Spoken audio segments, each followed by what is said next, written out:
Hey guys, welcome to another Cube World video, and for today I want to talk about my first impressions about Cube World so far.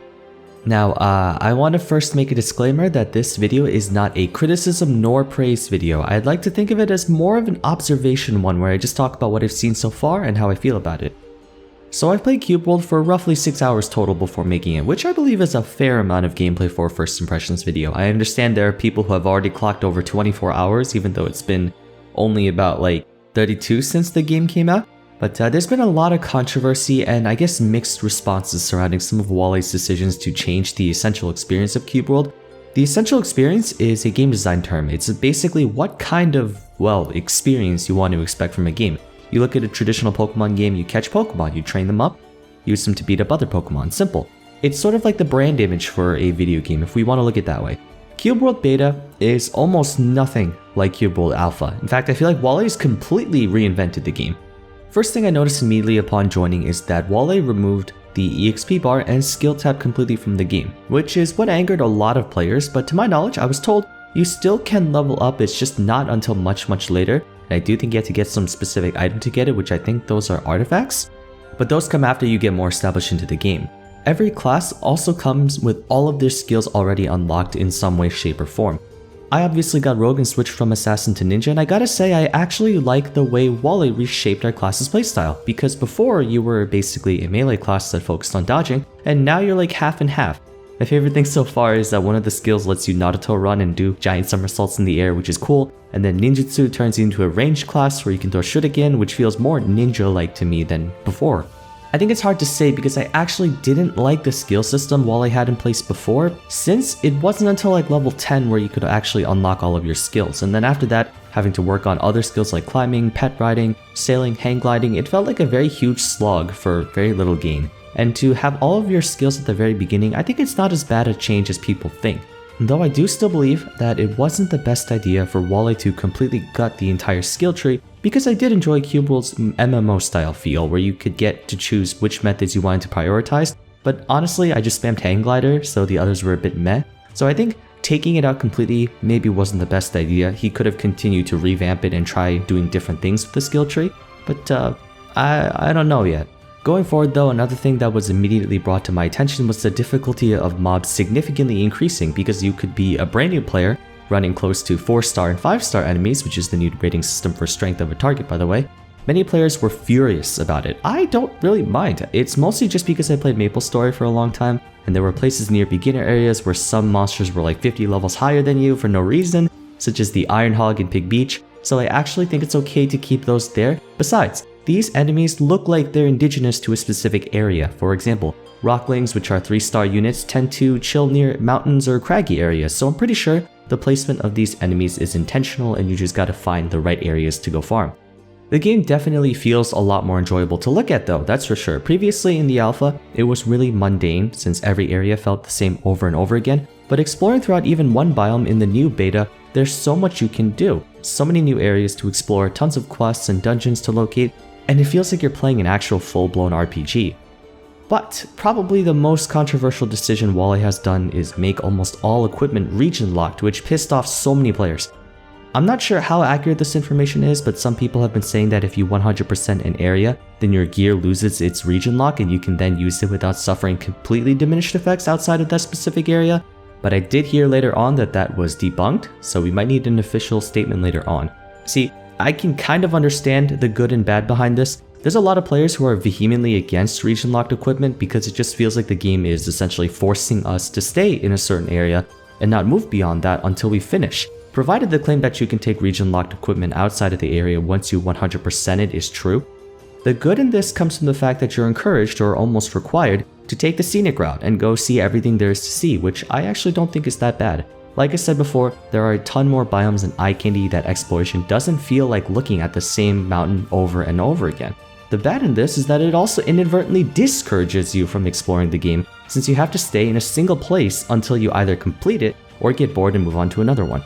Now, I don't think it's a good idea for you to just blitz through the game, explore every single area, skip through a whole bunch of biomes and just get only the good stuff. I think it's okay to have region locked equipment as long as there's some relatively feasible way to unlock them in a decently short amount of time. and not something that would take hours and hours to do. So in that way, it at least gives us a reason to stay in specific areas for some time to get some good loot. Also, it technically heavily discourages multiplayer because every time you want to play with someone else, one of you has to give up all your progression in your respective region to go to the other person. So I think it's just an aspect that Wollay didn't think through too much, but I don't necessarily think it's as 100% terrible bad as people think it is. I also don't really know how to feel about non-combat based progression because that's kind of the direction Wollay's trying to go towards by giving us progression in the form of things like finding artifacts, or instead of killing monsters or raiding dungeons for equips early on, you gotta find them from quests. That's a very risky road to go through because while, for example, in games like Minecraft, where you spend most of your time upgrading gear by mining and collecting resources, Cube World is trying to find non-combat based progression when it almost exclusively is meant to be a combat based progression game. So I think we're gonna have to see where he's going with this. Mechanically speaking though, the game feels more bare bones. There's a lot less focus on individual character building compared to the alpha, and a greater focus on exploration and external character building.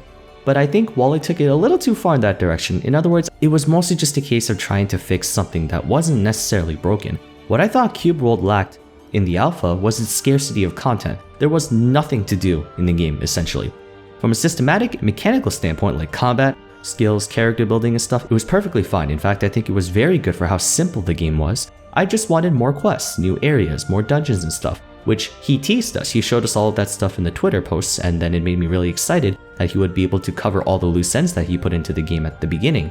But I didn't really expect Wollay to fundamentally change the entire game. However, I also think it might be a mentality thing, especially in this day and age. Players were playing very fast-paced games, MOBAs, battle royales, first-person shooters. We're trying to get that immediate quick fix of, I guess, mental stimulation.